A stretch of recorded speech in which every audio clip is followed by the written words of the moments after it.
أعوذ بالله من الشيطان الرجيم بسم الله الرحمن الرحيم بئس ما اشتروا به أنفسهم أن يكفروا بما أنزل الله بغيا أن ينزل الله من فضله على من يشاء من عباده فباءوا بغضب على غضب وللكافرين عذاب مهين.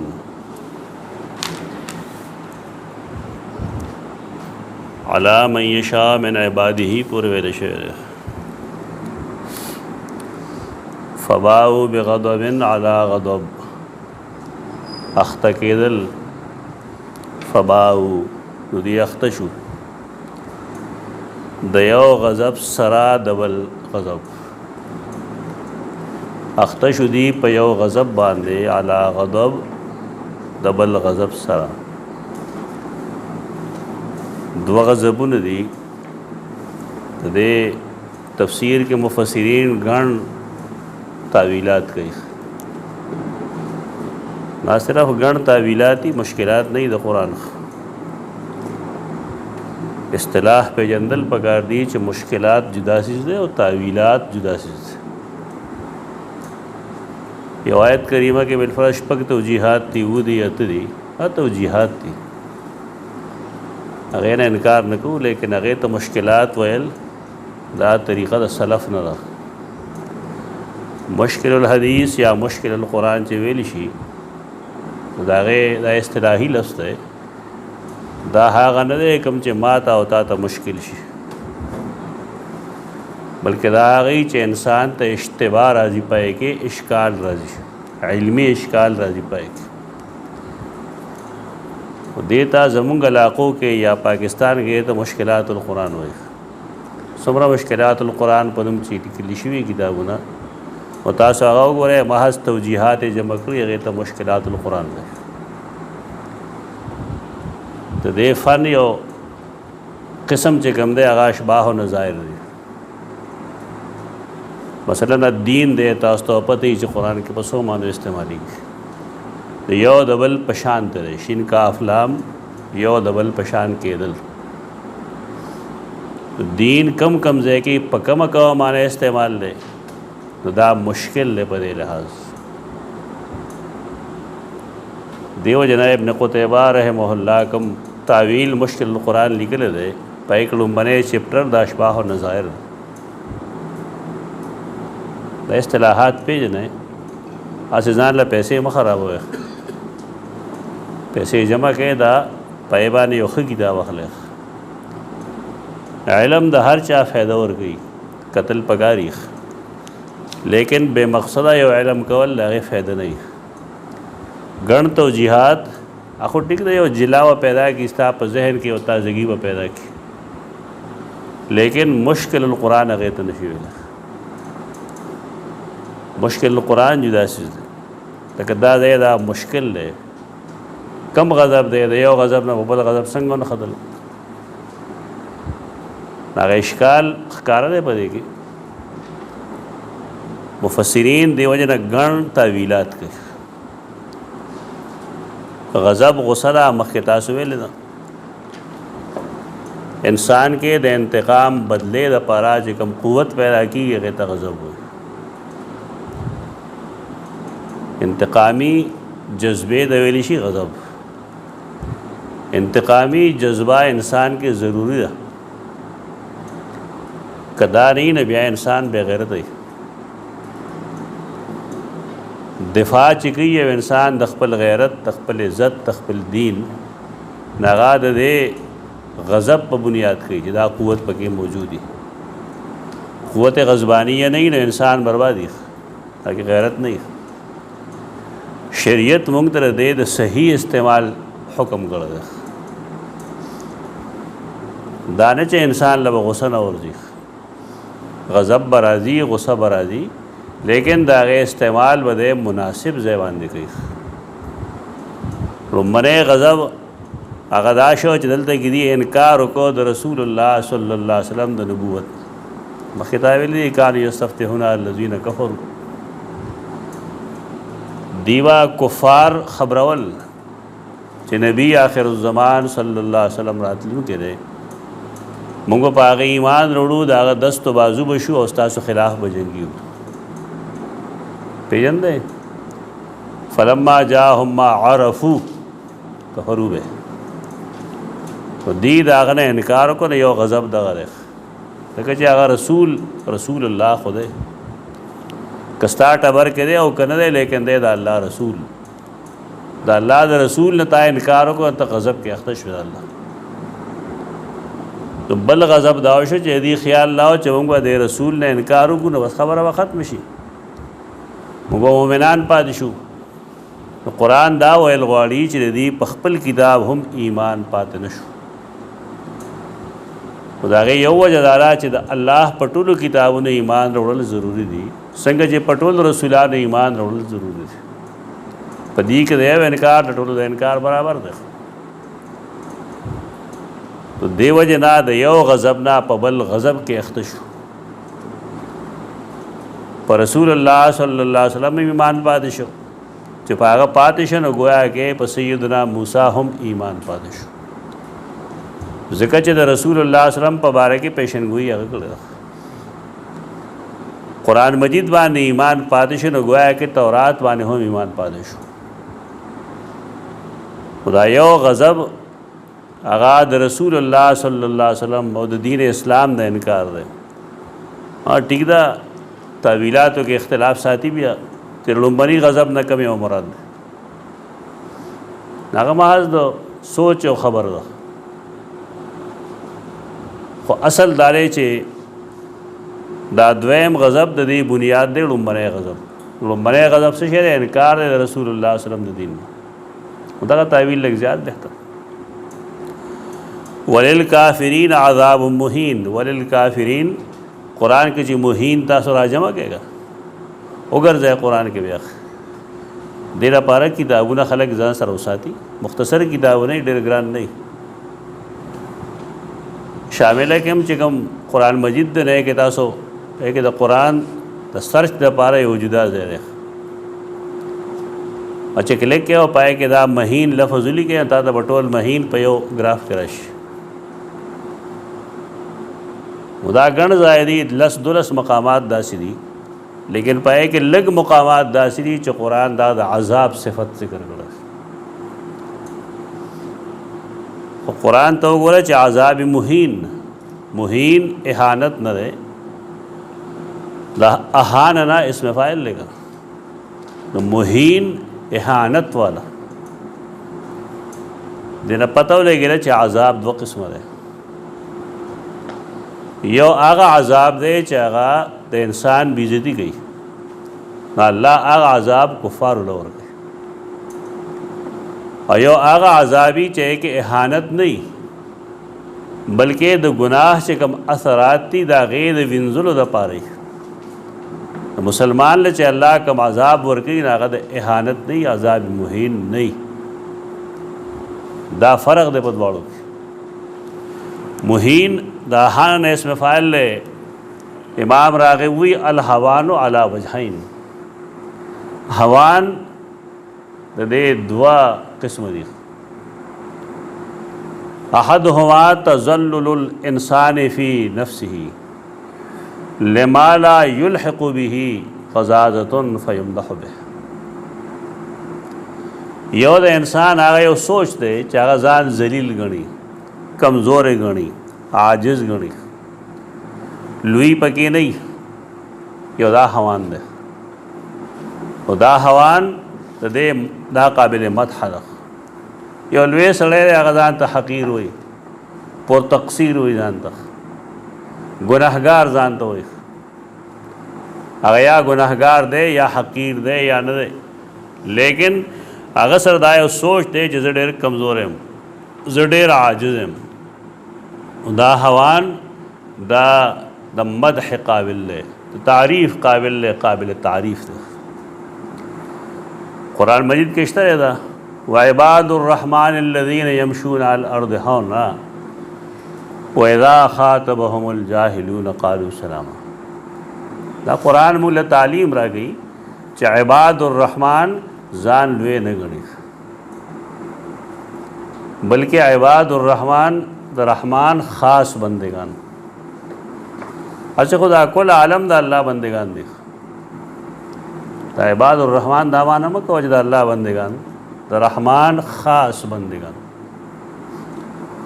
نو خاص بندگان هغه دي چې یمشون علی الارض هونا، هغې په ځمکه ژوند تېروي په عاجزۍ.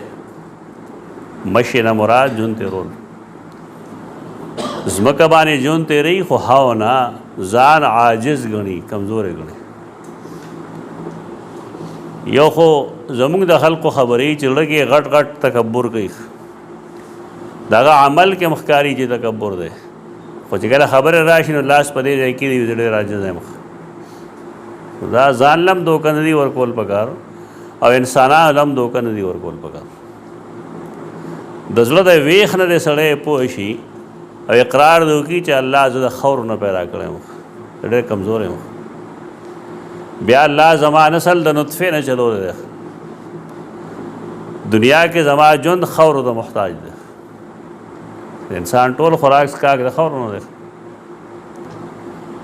دی که میوې خوري، دی که غلې خوري، دی که ګرځي، دی که تیل اچوي او که دی اوبه راوباسي، هر جګوي. ټول انسان، هر انسان ځمکې ته محتاج دی. نو بیا آخر کې هم د ده د پناه ځای هغه ځمکه ده. قرآن چې کومه اشاره کوي منها خلقناکم وفیها نعیدکم ومنها نخرجکم تارة اخرى، ایک دا حقیقت بیانوي. په دې څیزونو ځان پوهول په دې پکار دي چې دا څوک وایي نه چاته، دلته بس په منډه ورتېر شي. د دې وجې نه یو سړی ښه عالم وي لیکن متکبر وي،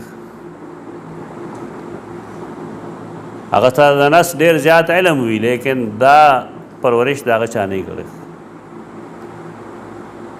د عباد الرحمن د رحمان خاص بندگان د هغې کار دا دی چې یمشون علی الارض هونا، هغې ژوند تېروي ګرځي په ځمکه باندې په عاجزۍ. د الله تعریف کوي. کله چې الله د چا مدح وکړله بیا د بل چا د مدح ضرورت نشته. الله چې کوم تعریف وکړو دا قابل دی، بس دا پوره ده.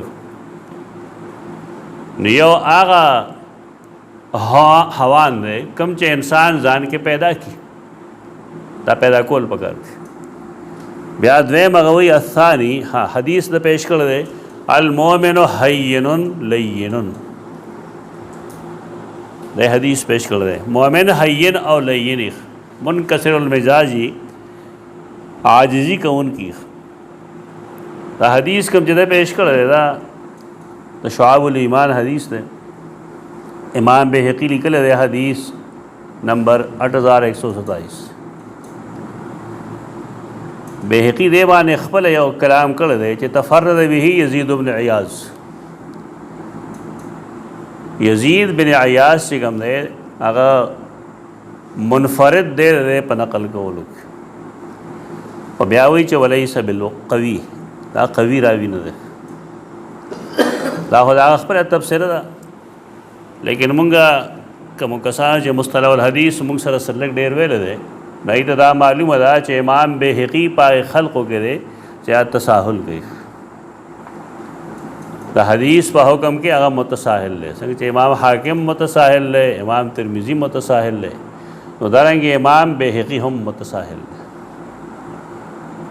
او د دغې تساهل د وجې شاه عبدالعزیز رحمه الله چې کوم عجاله نافعه قسم کتابونه لیکلي دي، نو پای کې هغه د بهقي کتابونه په کمزور ترین کتابونو کې لیکلي دي، چې د امام بهقي کتابونه دا کمزور ترین کتابونه دي. په دې وجه انسان لا دا نه دي پکار چې سترګې پټې کړي او د هغه ځای نه هر روایت راخلي او د هغې نه استدلال کوي. مختصر شان رساله د شاه عبدالعزیز فارسی کې لیکلې ده، عجاله نافعه د هغې شرح ده اردو کې. دې سره چا اختلاف نه وکړی، البته کوثري د دې مخالفت کوي. خو د هغې وجه دا ده چې امام بهقي د قبرونو باره کې دارنګې د وسیلې د ذات په باره کې چې روایات نقل کړي دي هغه اکثر و بیشتر ضعیف یا موضوع دي. او د کوثري په نیز دغه بنیادي څیزونه دي، هغه ډېره زیاته دفاع کړې ده د امام بهقي. دې علاقه کې خلک دي هغه ځان ته علماء دیوبند وایي، نو د علماء دیوبند یا د شاه عبدالعزیز رای نه دي خبر چې هغې څه وایي د امام بهقي په باره کې، او دې کوثري د خپل نیولی دی، د هغې وجه دا ده چې هغه د دې غوندې بدعت پسند دی. د امام بهقي تساهل دلته کې څه دی؟ هغه دا دی چې دا یزید بن عیاض دا نه چې دا غیر قوي دی، بلکې امام مالک فرمایي دا کذاب دی. یو راوي ته ضعیف ویل دا سپکه خبره ده، کمه خبره ده، تساهل دی، ځکه کذاب دی. ته دا نشي وایي چې ضعیف دی، ضعیف خو بېشمېره درجې دي. کذاب چې شي راوي نو د هغه روایت بیا موضوع وي. دا المؤمن حین لین دا روایت مرفوعا دا موضوع ده، مرفوعا دا موضوع ده. البته مرسلن د دې سند صحیح ده. مرسل باندې هوتا سو پوهیږي یو خدای عام علماء احناف طریقه ده چې هغوی وایي هر مرسل حجت. بعض علماء دا وایي چې هر مرسل مردود ده. دوا اقوال دي، یو د منځ قول دی، هغه دا چې یو مراسیل د صحابه کرامو دي، نو صحابي چې نقل کوي هغه د صحابي نه نقل کوي او بیا صحابي د نبی نه نقل کوي صلی الله علیه وسلم. نو که صحابي مرسل روایت بیان کوي ځکه ټیک ده، صحابي پرې خره، لیکن تابعی چې کله مرسل روایت بیان کی نو تابعی خدا صحیح ده چې هغه صحابه کرامو نه اخلي، لیکن تابعی کله کله د تابعینو نه حدیث اخلي. اوس هغه تابعی قوي هم کېدی شي او ضعیف هم کېدی شي. د دې وجه نه محدثینو په دې باب کې اختلاف شته او ښه زبردست اختلاف ده. لیکن امام مسلم د صحیح مسلم مقدمه کې لیکي چې د محدثین آخري رائے دارا چې مرسل روایت بهر کیف ضعیف ده. ولې پای کې چې کوم راوي پټ کړی شوی دی نه دی بیان کړی شوی، نو دا خو صحیح ده چې هغه ثقم کېدی شي، لیکن دا هم امکان لري چې هغه ضعیف وي. نو په داسې روایتونو باندې د دین مبنا نشي جوړولی. نو دا روایت ټیک ده چې قرآن نه دا ثابت ده چې دا الله خاص بندگان هغې ځمکه باندې ډېر د سکون، ډېر د آرام او ډېر د عاجزۍ ژوند تېروي. صحیح ده، لیکن بطور حدیث المؤمن حین لین دا الفاظ مرفوع صحیح سند سره ثبوت نشته. نبار کې دا امام راغب رحمه الله دلته کې حدیث پیش کړل. بیا دویم لیکي یکون من جهت متسلط مستخف به فیضم به وعلى الثانی قوله تعالی فالیوم تجزون عذاب الهون. یو احالت دار چې د بل چانا بل څوک په مسلط شي او بیزتی ورلوي، او داسې وخت کې دا قابل ذمیخ پیدا پر هغه مثال پیش کړی دی د دې فالیوم تجزون عذاب الهون چې نن ورځې تاسو له عذاب د ذلت تر کولی شي. نو دغلته دا مدح نه ده بلکې دا د انسان دپاره د شرم خبر دی چې دې دنیا ته راغلی او دې دپاره چې دې الله راضي کي، نو دا الله راضي نه کو بلکې ځان د الله د غضب مستحق کو. دا د هوان پیژنګلو کړی د امام راغب. بیا قرآن مجید ته چې مونږ ګورو دا کوم آیت چې مونږ وایو فالیوم تجزون عذاب الهون، دا سورۃ الاحقاف کې دی 46 سورت 20 آیت دی. قرآن مجید کې د هوان استعمال وګوره چې هی و نون هی نون د دې څه استعمالات دي. د لومړی استعمال خدای چې دا راځي د ذلت او د عذاب د رسوایۍ په معنا باندې. دا کوم آیت چې مونږ وایو عذاب مهین، دا شان مختلف آیتونه لکه سورۃ آل عمران 178، سورۃ النساء کې 14، سورۃ الحج کې 57، سورۃ لقمان کې 6، सूरत अल-जासिया के 9, मुजादला के 5 और कलम के 10।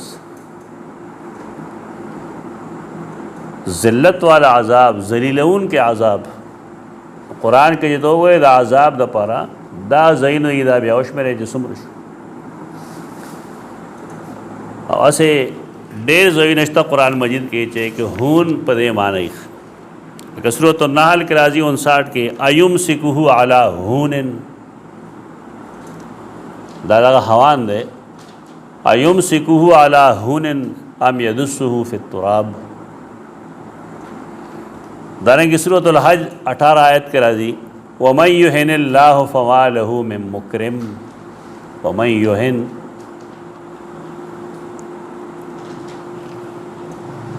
दादा ज़िल्लत और एहानत पमानख द्वैम हवान दाराजी द सहल सहूलत आसानतिया पमाना मान तो सूरत मरियम के 2 आया नहम आयत का ये भी शायद के राजी क़ाल रब्बुका हुवा अलैया हय्यिन क़ाल रब्बुका हुवा अलैया हय्यिन स्तारब वली दामात आसान दे पर बुढ़ापा के औलाद वर्कवल योदा से जनाला चागा अकीम द और मरियम अलैहिस्सलाम ला औलाद वर्कवल बग़ैर द प्लारना क़ाल रब्बुके या रब्बुका हुवा अलैया हय्यिन दामाद डे रसान दे दाने की सूरत रूम की वही शायद करा दी वह हुआ अहवन अलैहि द्रेम इस्तेमाल दे दे हल्का मामूली जोर तुम गवायो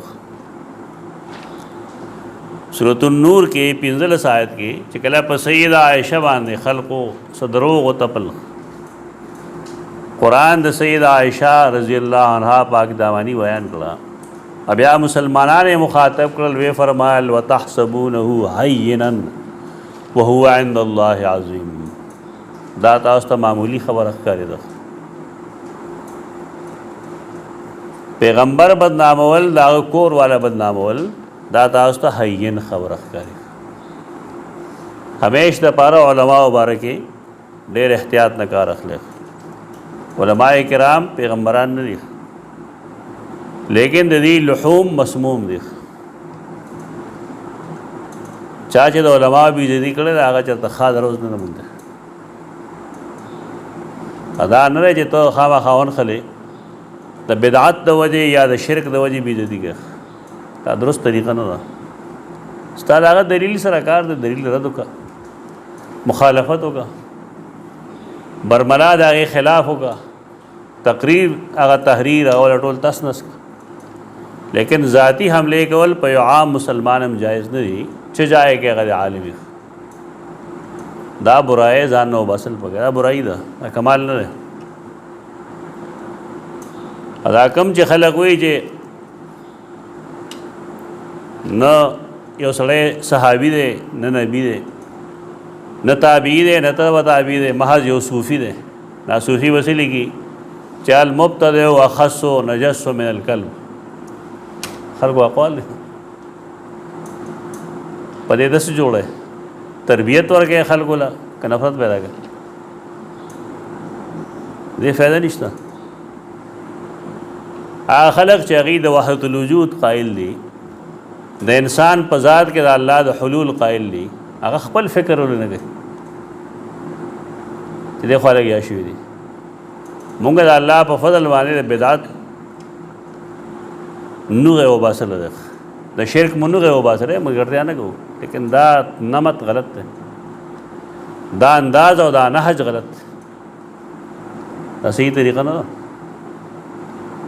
पदे बाएँ था टूल उमर बस्ता इख्तलाफी अकीसरा इस कारवान की तकार कवलो तरीक़ा दारा चे उदउ इला सबील रब्बिका बिल हिकमति वल मौइज़तिल हसनति वजादिलहुम बिल्लती हिय अहसन अखल को दोने मो आया अब आगे अमल मको ज़मुंगा द निजात त पारा और ज़मुंगा द कामयाबी द पारा बुनियादी दो सुजुदी यो कुरान दे वर सुन्नत बस पता के रवान से परे खलक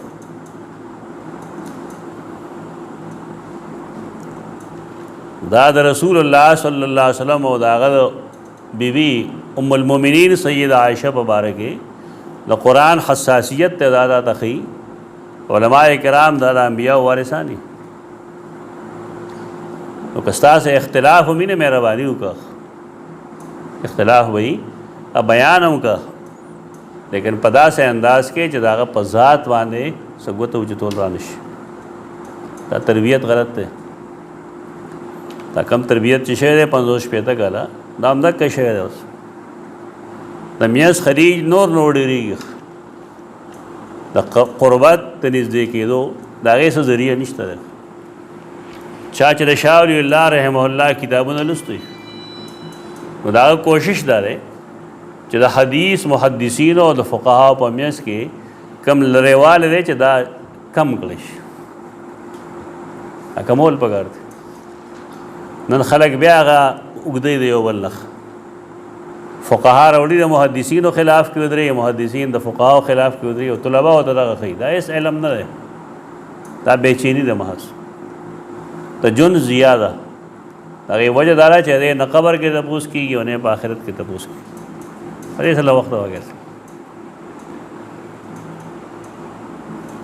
قرآن دیسیس تھا چې د رسول الله صلی الله علیه وسلم بی خلاصو کې بتاوی ویلی چې خلق واسطه په امیر باندې الزام لګي تاسو وایي کنه ستا په امیر به الزام لګي ناغه امیر وې ده کنه پیغمبرو کته نو کته بل په امیر لګي نو خیر ده کلامون یواز استا په دامن باندې کی دا قسمه تربیت د طلباء او غلط دا نادرست تربیت ده دې څه فائدہ نشته لږ سړی روزي د خپل مدرسې نه د خپل کوټګۍ نه روزي بار وګرځي د الله په لوی دنیا کې لوی دنیا دا بار وځي لږ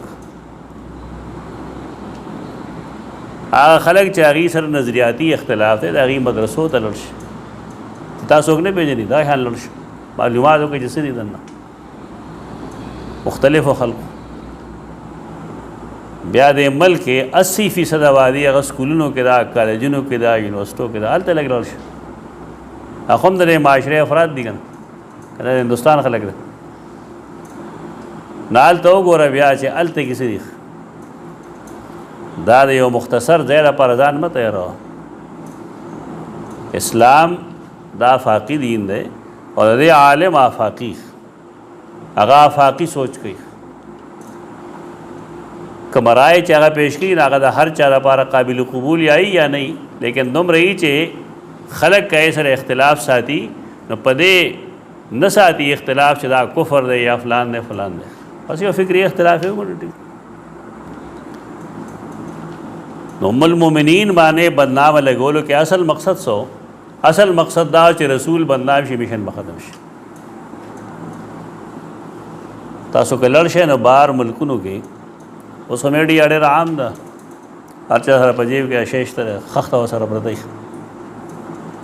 نو هغې نه دا پته لګي چې د بار که دلته کې یو سړی بریلی دی او که هغه شیعه دی او که هغه هر څومره بدعتي دی خلک خو په دې نه پوهېږي غیر مسلم عقیدہ ہو ہر موز کا ان کے سڑے مسلمان کرے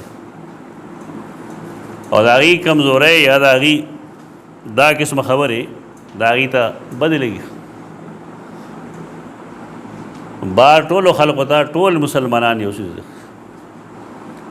او تاسو که حدیث ویلی ډیر زیات هم ویلی خو کاش چې خلک په سوچو کې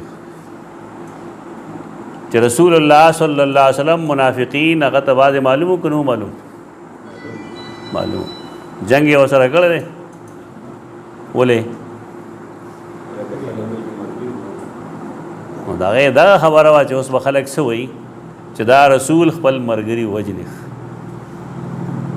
دا حدیثونه څه دپاره دي دا دې دپاره چې ته پیسې مرور کوه دا دې دپاره چې لږ ډېره څه زده کړې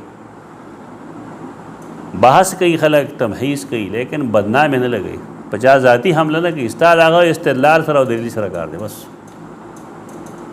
د چا ذاتی برای هر سړی د خپل ګریوان کې وګوري کوم بې شمېره برای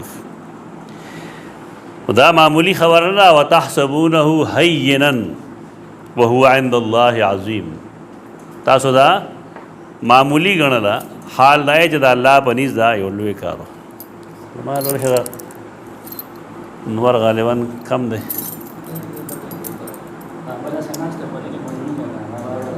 دی نه پوهېږي خو دی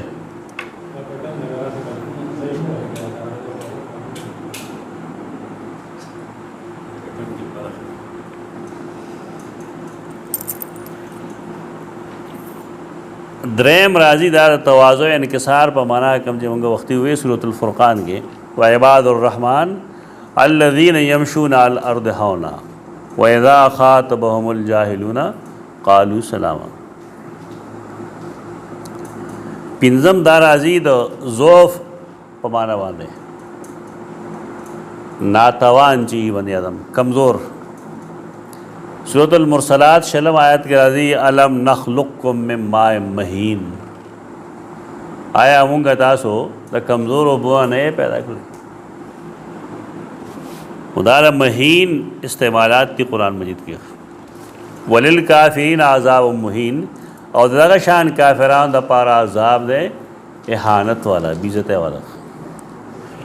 وَإِذَا قِيلَ لَهُمْ آمِنُوا بِمَا أَنزَلَ اللَّهُ قَالُوا نُؤْمِنُ بِمَا أُنزِلَ عَلَيْنَا وَيَكْفُرُونَ بِمَا وَرَاءَهُ وَقَالُوا دَارَتَنَا رَزَيَرْنَا. وَإِذَا قِيلَ لَهُمْ آمِنُوا کله دې ته ویل شي ایمان وروړئ بِمَا أَنزَلَ اللَّهُ پاغه څه چې الله اوس نازل کړی دی یعنی قرآن باندې ایمان وروړئ. دیکھم سوچو کا د خپل ځان اصلاح وکړه. موږ ته تعلیم دا راکړل شوی دی چې قرآني آیات لولئ د اول په ځان فټ کوئ علیه به تاسو په قرآن مجید هم پوهېږئ او هغې به ستاسو اسلام کېږي.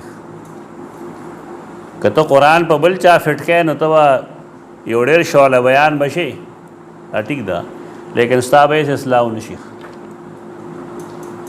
د بل د اصلاح نه مخکې اول خپل اصلاح وکړئ. هر کله چې ته ویلی شي ایمان راوړی په هغه څه چې الله نازل کړي دي د دوی وایي نؤمن بما انزل علینا مونږ ایمان لرو په هغه څه چې نازل کړي شوي دي په موږ باندې. یهود او نصارا ته به وویلی شو قرآن باندې ایمان راوړی د هغې جواب به دا و چې نه مونږ په هغه څه ایمان راوړو چې مونږ ته نازل کړي شوي دا خو وی لیکن قرآن وی چې بله خبره دی اورېدلې ده چې یکفرون بما وراءه په خپل کتاب ایمان لرې ټیک ډول لره لیکن د بل نه خو انکار مه کوه. د هغې وجه دا چې تورات زبور انجیل او قرآن مجید دا ټول من جانب الله دی. نو که سړی په دې کې د قرآن نه انکار وکړي نو مطلب دا شو چې دا د تورات او زبور نه هم انکار کړی ده.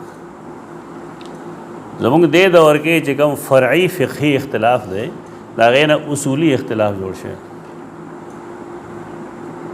دا حقیقت دی ته سړی کار څه وایي نه وایي وه لیکن دا حقایق دی چې فرعي اختلاف د ائمه مجتهدین اختلاف د هغې نه مونږه اصولي اختلاف جوړ کړی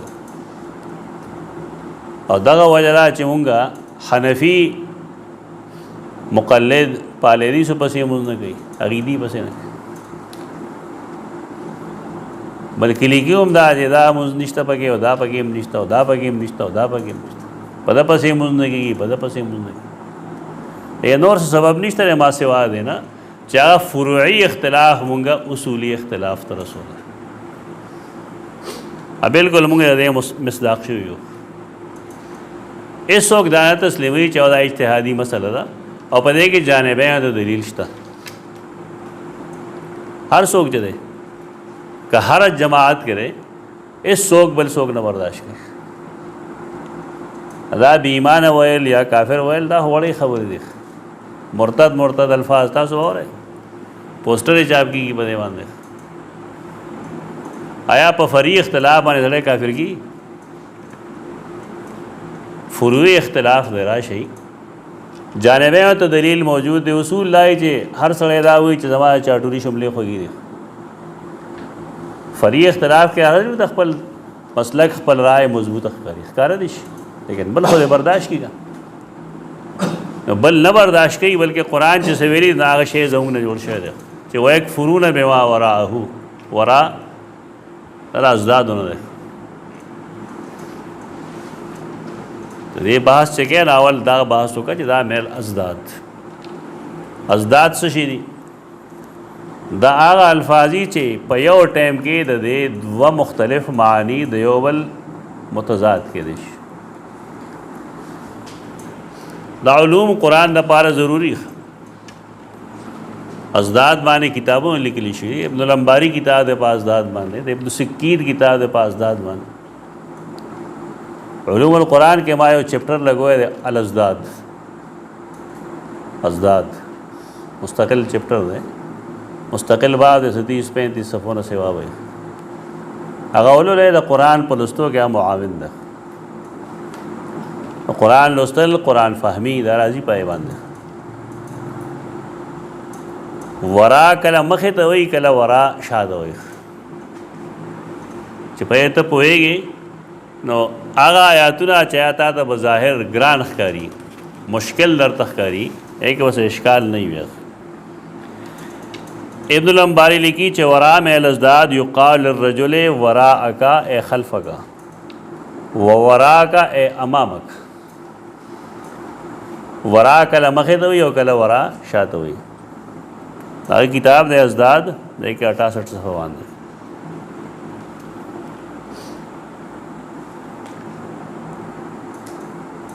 د دې ورا دپاره مونږ خپل اشباح و نظایر ته چې لوړ شو، د هغې قرآني استعمالات ګورو، دا مختلف دي. بیا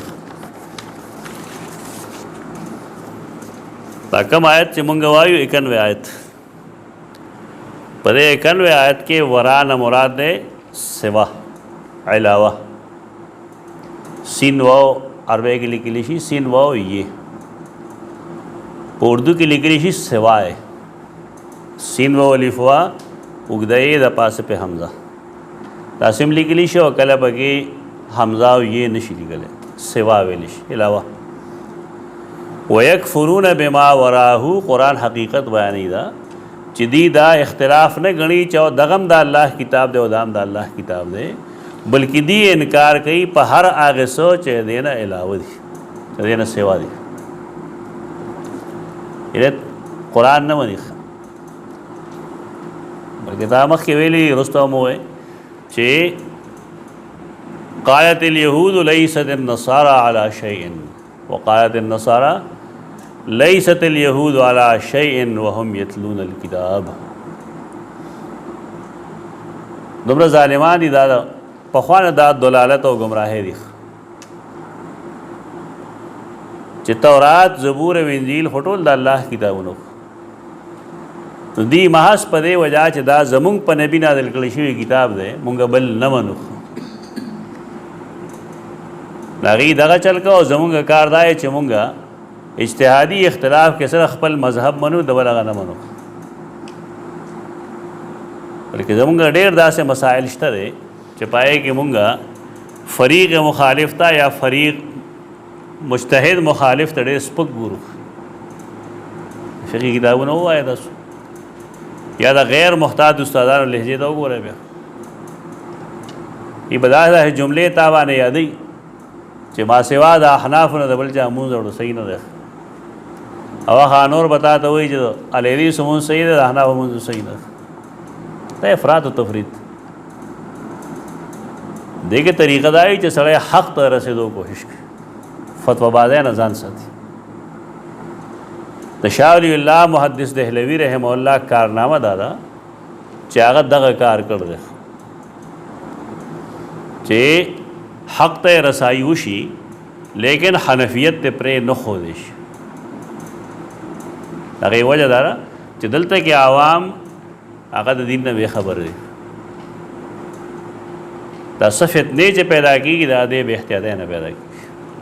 په دې خلکو لیکل کړي دي. تیر اتوار درس کې ما یو حواله پیش کړو دې باب کې چې دا څومره فتنې جوړېږي دې ملک کې، دا د ناپوهتیا نه پیدا کېږي.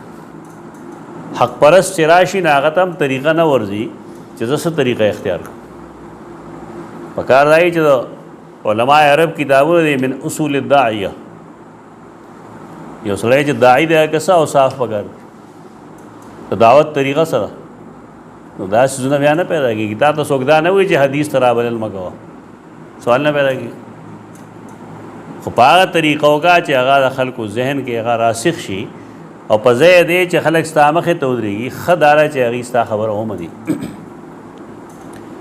خو د ورا یو معنی دغه ده دې معنی باندې فمن ابتغى وراء ذلك فاولئک هم العادون هم ده فمن ابتغى وراء ذلك وراء ذلك د دې نه علاوه الله چې کوم انسان د پاره زنانه حلال کړي دا غیر نه علاوه چې څوک تلاش کوي او دا عادین دي زیاته کوونکې خلق دی دغه آیت کریمه سورۃ المؤمنون کې و آیت دویم د مفهوم دی یو شی پس پشت غرزول پروا نه کول د خبره بدعملی کول د دې لپاره قرآن مجید لفظ استعمالی د ورا لکه سورۃ البقرہ 101 آیت کې راځي ولما جاءهم رسول من عند الله مصدق لما معهم نبذ فريق من الذين اوتوا الكتاب كتاب الله وراء ظهورهم موږ د قرطبي عبارت پیش کو ولته کې عام طور 101 آیت رستو راځي هغه د شعبي قول پیش کړي نور خلقو پیش کړي چې د خلقو تورات داسې نه کړي چې د ګوټ نه نیولې او شاته غرزولې بلکې پاغه عمل کول پر خودل ناغه ته قرآن مجید سوین لبزو شاته ورزو پاغه باندې عمل پر خود ابن قیم خپل نونیه کې ډېر بهترین شعر دی باره کې ویل دی نبذو کتابک و کتاب الله وراء ظهورهم وتمسكوا بزخارف الحزیان د خلق طریقه دارا چې دی د الله کتاب هغه شاته ورزول دی او هغه سنگریزي چې زخارف حزیان بکواسات دي هغه نیولې دي بس عمومي طور خلق د قرآن مجید د عقاید او په باره کې پاغه اعتماد نه کوي بلکې هغه کیسو باندې اعتماد کوي عقیده ساتي کوم چې هغې ته د پلار نیکه نه راغلي د دې نه مراد حدیث نه دی دغه چې حدیث پیش کوي د قرآن په مقابله کې دې دور کې چې کوم خلک د حدیث په باره کې د گمراهۍ شکار شي د هغې خیال لري چې حافظ ابن قیم رحمه الله د حدیث مخالفت کوي حدیث مخالفت ایک ہے ناغا تہذیب السنن ولی لکھا حدیث مخالفت ایک ولی زاد المعاد داغا بنیادی کتاب ہے داغا صفحہ بصفحہ شپاگاتا زائیونا آغا دا حدیث نے استدلال ہولی گئی دیو سلی دا قول توجیح غلط نہیں دی قول بگا داغا مقصد دارے چی دا قرآن پا مقابلے کی خلق آغا عقائد خپل کی چی دا قرآن مقابلے کی دا اللہ کتاب چی کم دے دی خپل شاعت او غردو وتمسکو بزخارف الحزیان پس پوش غردول داڑے زیون رض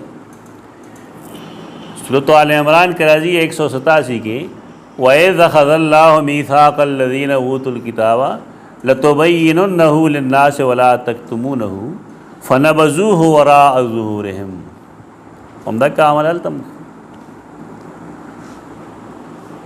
دریم دارازی د مخ کے پمانا باندھے آگے لیکن سورۃ ابراہیم کے راضی 16 آیت کے من ورائہ جہنم ویسقا من ماء صدید من ورائہم جہنم دی مخت جہنم دے تڑوان دے پمانا راضی داغے سورۃ ابراہیم کے 19 آیت کے راضی ویاتیہ الموت من کل مکان وما هو بمیت ومن ورائه عذاب غلیظ ورا مخی ابراہیم آیت 17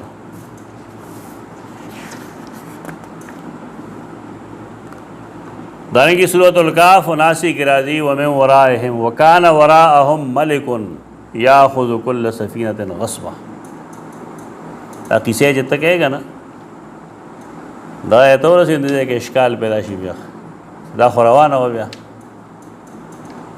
چې کشته روانه شوې ده دی روان شوي دي هغه ټولې کیسې چې ته کوې دا سړی خو د هغې مخې ته رېږه نو چاره دا معنا نه ورځي چې ورا دلته کې د مخې په معنا ده د شا په معنا نه ده بیا غریبون خلیق چې قرآن خو وایي چې دا خو د مخکې نه دی را روان دی بیا یې شاته بوته وکانا وراهم ملکون نو دا اصل کې ورا دی د ازداد نه د ورا یو معنی شاته ده او د ورا بله معنی مخې ده سورة الکهف آیت 79 دانګې سورة المؤمنون سلم آیت کې راځي ومن ورائهم برزخ الی یوم یبعثون د دې مخې ته برزخ دی تر هغې روزې پورې چې دیو پکې دوباره ژوندی کولی شي برزخ بس د آیت کریمه فیصله کن دی د نعیم او عذاب قبر دپاره سلم آیت ته سلم سو نعیم او عذاب قبر دا شته دی دی کې جنګونه دی چې دا قبر نه دا ډوره دا کومه چې مونږ کوو که بل قبر دی علی مثال لی وکنی دا تخمینی انسانی علوم دی څوک چې خالق دی او د چا دین دی رسول الله صلی الله علیه وسلم هغې په دې باره کې څه نه دی ویلي یې خو دا ویلي چې دا قبر چې کوم دی دا خو بیا روضة من ریاض الجنه او حفرة من حفر النیران قبر خلق په دې ځمکه کې کني خدا مصیبت جوړ شي چې خلق خبرې د سوچ نه کوي او خامخا اختلاف شي یا برای اختلاف کی اصل دارا چې په بعض خلقو د بعض صوفیانو نه تپوس وکړو چې دا بعض خلق دا موږ په قبر کې نه ورچو اوبه یې وخوري مایې وخوري هوا کې والوځي اوس وځي وایي تاسو وایئ قبر ته لړ شي نه د هغې عذاب دی او هغې نعیم دی ده سره به څه کوو نو د هغې یو شی جوړ کړه چې یو عالم مثال شته دی دې لپاره حدیث مه پیش کوه چې د شهدا او ارواح چې کوم دی فی حواصل الطیر الخضر او صحیح حدیث موجود دی خپل رائے لپاره غلط دلیل پیش کړه عالم مثال خو دلیل دا د عالم مثال دلیل خو نه دی دا سوال جواب اصل کې د صوفیاو دی دا ټول کوي هغې علماء دیوبند کې اکثر ټول صوفیا دي او ټولو دا لیکلي که ته مولانا تھانوي ګورې هغه هم دا لیکلي که ته مفتی کفایت الله ګورې هغه هم دغه لیکلي دا ټول لیکلي دا نه چې دا یوازې نیلوي رحم الله لیکلي دا خو نیلوي پیاسې خلکو بدنام کوي دا معتزلي شو نو د هغې یو جواب کړی دی او د هغې خلقو د خولې د بندولو دپاره یې کړی دی چې هغې اعتراض کوي په نعیم او عذاب قبر خدا اعتراض کړی چاو دې کې زما لږ نقطه نظر بدل دی هغه دا چې یو کافر سوال وکړي په اسلام اعتراض وکړي نو ته به څه کوې د هغه د سوال جواب ضروري دی یو تپوس دی چې که ستا دین هغه مني خو زه ټیک ده بیا ځان پوهېږي دا سوال چې دی کوي دا سوال د تعنت دی او که نه سوال د پوهېدو دی تا نه پرېږدې د خپل کار وکړي دې جواب ته ضرورت څه دی یو سړی د سر نه خبره نه تسلیموي اسلام نه تسلیموي نو زما څه کار دی هغه جواب نه ورکوم دې سوچ مونږ تباه کړي وو چې خامخا د یو سړی سوال کوي زه به جواب کوم خامخا سوال کوي زه به جواب کوم او سوچ غلط و دا جواب وړو پکار نه و الله قادر دی الله چې څنګه انسان له خېټه کې رزق ورکوي څوک پې نه پوهېږي نو دارنګې په قبر کې عذاب ورکوي او نعیم ورکوي څوک پې نه پوهېږي دې لپاره د عالم مثال ضرورت ونه رسم بیا شیخ القرآن رحم الله و دې باره کې چې څه ویلي دي کاش چې د خلقو هغه لوسته وی هغې به دا ویل چې دا قسمه مباحث دا په منبرونو نه دي بیانول پکار او دا مباحث دا د عوامو منځ ته وړل نه دي پکار که سړی خامخا وایي نو داسې ژبه کې دې ولیکي چې عوام پرې نه پوهېږي عربۍ کې دې ولیکي دې کې هوښیارتوب و کشران رال هغې دا مسله بالکل پښتو کې هم بیان کړه اردو کې هم بیان کړه او هغه شی دې جوړ شه که مولو بجې جوړه ده اوس د مشرانو هدایات چې کوي په هغې عمل کول پکار دي د مشر تجربه هغې تجربې په بنا باندې هغه موږ د یو کار نه منې کړو چې دا مه کوئ نو بهتره وي دا نه دي کول پکار. برزخ داسې یو څیز دی، دا خو معلومه ده هر چا ته چې فراعنه د هغې ګڼ لاشونه په مصر کې پراته دي، میوزیم کې پراته دي.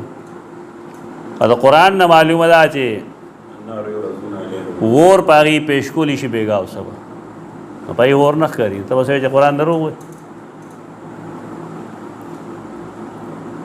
عذاب قبر که خلق بالفرض وایي دا چې دا د حدیث نه ثابت دی. دلته موږ دغه بحث نه کوو، قرآن نه ثابتولی شي موږ د الله په فضل. خو که یو سړی وي چې د حدیث نه ثابت دی، نو دلته کې عذاب د فراعنو خو د قرآن نه ثابت دی. او ته به سوی چې ښکاري نه، لهذا علیه مثال کې څه وایته د دې جواب ضرورت نشته. تعالی الله عقل درکړی دی، علم یې درکړی دی. یو عقلي خبره تا واورېده چې قرآن او حدیث د هغې تایید نه کوي، نو ولې هغې باندې زور کوي؟ پرېږده. نو دا اصطلاح د عالم مثال دا څه درست اصطلاح نه ده. قرآن دې ته برزخ وي. قرآن دوه الفاظ استعمالوي، یو قبر یو برزخ. نو سړی چې کله مړ شو، د قبر ته لاړ او د برزخ ته هم لاړ، ستا د هغه میانځ کې پرده ده. صحیح بخاري کې څومره احادیث دي، صحیح مسلم کې څومره احادیث دي د مړي د مرګ په وخت کې. قرآن کې څومره آیات دي چې کله انسان نه روح وځي، نو هغه وخت د هغه عذاب شروع شوي. چغې مې ویلې، کم خوا مې وړی، ولې مې وړی، دا اوس څوک نه اوري. مطلب قرآن نه انکار کوي په دې باندې. خامخا مې مثال پسې ځي. اصول داری هر هغه څیز چې صحابه کرامو په جون کې هغه نه و، هغه تعویل نه و، هغه مسله نه وه، هغه عقیده نه وه، هغه مخبله وی ځان ته لار لنډه کوي. دا به د هر عالم اقوال ته بس خپلې سینې پورې بنیسي او چې کله خبر راځي و پیش کړي. زمونږ د دین هغه تشریح والی چې صحابه کرامو کړل، هر څه به ختم شي. نو بار کې من ورائهم برزخ الی یوم یبعثون، یو پرده ده تر بعث پورې. دې ته ضرورت نشته دې خبرو ته. او داسې یو قبر عرفی او قبر غیر عرفی او قبر شریعت، دا سب شریعت کې خدای سے نشته، قرآن کې یا حدیث کې خدا سے نشته. قرآن خدا قبر ښودلی دی، انسانان دغه وایي دا کم چې زموږ تجربه دا قبر دی، هم دې کې عذاب دی، هم دې کې نعمت دی، انسان پای نه پوهېږي. د شیخ القرآن قول دلته ډېر بهتر دی. هغه دا دی چې الله فرمایي چې بل احیان ولکن لا تشعرون، تاسو د هغې شعور نه لرئ. ته یو شهید وګوره، بلکل هغه عام مړو په شان دي. دا به ویل چې دا کم سړی وي چې دا دنیایي ژوند دی دی، خو الله دی به پوهېږي. نو قرآن خو دا شعور نه لرئ، دی وي دی به پوهېږم، به ټیک دی پوهېږي. یو د ژوند اقرار دی، یو د هغې تعین کولی چې دا دنیاوي دی. دا مسله ده. په برزخ کې څنګه دنیایي ژوند دی؟ سوال دی دا چې برزخ کې دنیایي ژوند څنګه راغی؟ دا بحثونه دا کوی ما د سر نه. قبر هم دکه قبر دی، هم دغه قبرونه به اذا القبور بعثرت او الهاکم التکاثر حتی زرتم المقابر، هم دغه قبرونه دي. د رسول الله صلی الله علیه وسلم قچر چې کله ترېدل، نو هم دغه قبر معجزتاً الله خپل رسول ته مسلمانانو ته د هغې عذاب وښو. بس ټیک ده، صحیح. نو دا برزخ دی او دا نه ده ضروري چې موږ د پایې پوه شو. دلته یې ګلیاړه کې زموږ استاد و عبدالسلام صاحب، الله دې وبخښي، ساده سړی و، ډېرې ښې خبرې به هغه کولې. دغلته یو خان راځي تپوس وکړم دغه شان دي چې موږ خو دا قبر وکړو، دې کې څه نه وي. داسې هم نه و. هغه دا چې استاد کله کله موږ قبرونه کړو که نه، نو په یو قبر کې بل قبر راوخېږي، د مړي هډوکي مډوکي که نه، په اوس ښکاري نه. تاسو وایئ دلته کې هر څه شته دی. هغه ورته قیسه یې وکړه، هغه رښتینی سړی و. ورته یې زه اوده شوی وم جومات کې، نو د هغه یو ګاونډي دی، ساده غونده سړی دی. وی هغه مې په خوب کې ولیده، زما پرې سینه باندې خپه یخې وه، 2 میله ټوپک یې وما کېښود، وټه دې مړانه وبس. یو ساعت پس زه ویښ شوم. چې ویښ شوم څنګه جومات دروازې ته راغلم، نو هغه کاکا ولاړو زما مخې ته، کوم چې ما لیدلی و په خوب کې. دغه د برزخ مثال پیش کوم. خوب کې سړی څه نه ویني، دوه کسان یو ځای ودري، په یو کمره کې ودري، یو خوب ویني چغې وایي، دا بل یې نه اوري. دا خو دنیا ده. هغه هم پرېږده، مونږ ژوندي انسانان یو. دې وخت کې زما دماغ کسی دی، ستاسو دماغ کسی دی، د هر چا سوچ جدا دی. دا غلطې خبرې دي. قرآن خو تا ته عقیده ښودلې ده چې بھائی قبر کې عذاب شته او قبر کې نعیم شته. څنګه دی؟ چې لړ شي سړی بیا پوه شي هلته نه څوک راغلی نه دی. بهر کیف دا برزخ هغې دپاره قرآن استعمالوي. ومن ورائهم برزخ الی یوم یبعثون. څلورم دا راځي د مرګ په معنی باندې، موت. سورۃ مریم 5 آیت کې وَإِنِّي خِفْتُ الْمَوَالِيَ مِنْ وَرَائِي. تو چې عربي مفسرین کو نه وایي من بعد موتی، زمانه رستو څه مطلب؟ لکه سړی وي زه به ژوندی یم یا به نه یم ژوندی وي، الله مالک دی، خو زمانه رستو بیا چې رسي نو رستو څه مطلب؟ مرګ. دغلته کې امام قرطبي هم لیکلي دي چې من ورائي منې من بعد موتی، زما د مرګ نه رستو. پنځم دا استعمالیږي د دنیا په معنی باندې. قیل ارجعوا وراءکم فالتمسوا نورا. الله و جهنمیانو ته وایي چې دنیا ته لاړ شئ، واپس لاړ شئ. نو واپس څه یاد دی؟ یو تعویل خدا غیدا چې جنت کې جهنم کې واپس لاړ شي، هغه دی به تاسو نور ملو شي. نو یا خدا یخادعون الله والا خبره ده چې الله دی له عذاب زیاتی، کله یو خوابوزي کله بل خوابوزي. یو تعویل هغه دی په دې کې. یو تعویل دا چې د ورا نه مراد دلته کې دنیا ده، چې دی نور غواړي. جنتیانو ته وایي چې موږ له خپل نور راکې. نو به ویلی شي چې دنیا ته لاړ شئ، د نور اسباب دنیا کې ملاویږي، هلته نور حاصل کړي. نو کله چې یو سړی جنت ته لاړ نو هغه هم دنیا ته نه راځي، او چې کله جهنم ته لاړ نو سوال نه پیدا کېږي. دغه حال د روح هم دی، ارواح بیا دنیا ته نه راځي. او شپږم آخري معنا دی انتقام او علم. والله من ورائهم محیط. الله دې شاته څه مطلب؟ دلته کې دا استعمالي په دې معنا باندې چې الله د دې په باره کې علم لري، په دې احاطه کړی دا الله به دې له عذاب ورکوي. بار کې قرآن مجید چې موږ ته سویلی ویکفرون بما وراءه وهو الحق مصدقا لما معهم.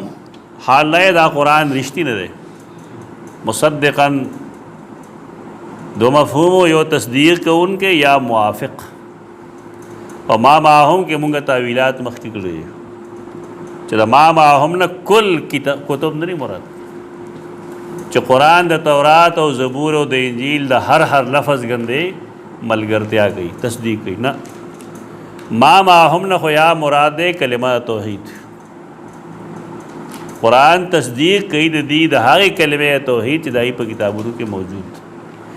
یا د ما معهم نه مراد د رسول الله صلی الله علیه وسلم په باره کې خوشخبری ده زیر. قرآن د هغې تصدیق کوي.